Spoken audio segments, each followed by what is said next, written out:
Pakistan and Saudi Arabia have signed a new pact, what they are billing as the new Islamic NATO. The pact was signed on September 17, 2025 in Riyadh. Signatories include Pakistani Prime Minister Shehbaz Sharif and Saudi Crown Prince Mohammed bin Salman. The key clause, it states that any aggression against either country shall be considered an aggression against both. Saudi Arabia and Pakistan have signed a mutual defense pact just days after Israel's strike on Qatar. The deal was signed by Saudi Arabia's Crown Prince Mohammed bin Salman and Pakistan Prime Minister Shehbaz Sharif in Riyadh on Wednesday. The agreement says an attack on one country will be considered an aggression against both, and it also aims to enhance their security and develop defense cooperation. The deal comes 2 days after a joint session between the Arab League and the Organization of Islamic Cooperation was called following Israel's attack on Hamas leaders in Doha last week. The motivation is very clear.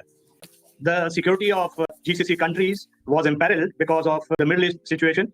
As you are very well aware, the attack on Hamas leadership in Qatar, that was a flagrant violation of sovereignty of a sovereign country.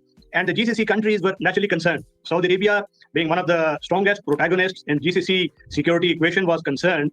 And Pakistan, being the only nuclear power and a very strong country, military prowess-wise, which had given its very best against aggressor in May. I'm referring to the standoff between India and Pakistan, in which Pakistan bested India. India had to lose face and recant from its aggressive intent. Pakistan and Saudi Arabia have had ongoing security cooperation. Pakistani troops present in Saudi Arabia in the past for advisory and training purposes, including deployments since the 1960s. This is part of a growing sense in Saudi Arabia and its neighbors that security guarantees from the U.S. are less reliable. Heightened tensions following Israeli military actions, including an airstrike in Doha, Qatar, have pushed Saudi Arabia to strengthen other alliances. Pakistani officials have publicly suggested that Pakistan's nuclear program could be made available to Saudi Arabia under the pact. However, no public text confirms that Saudi Arabia is officially under a nuclear umbrella. India has expressed concern, seeing potential implications for its national security. Indian officials have said they will study the development, especially considering their growing strategic partnership with Saudi Arabia themselves. There are now three pivots in the Middle East balance of power: Israel's undeclared nuclear edge, Iran's advancing program, and now Saudi's tilt toward Pakistan's nuclear umbrella. A triangle that makes the region more unstable and raises the stakes of every conflict. Let me know your thoughts.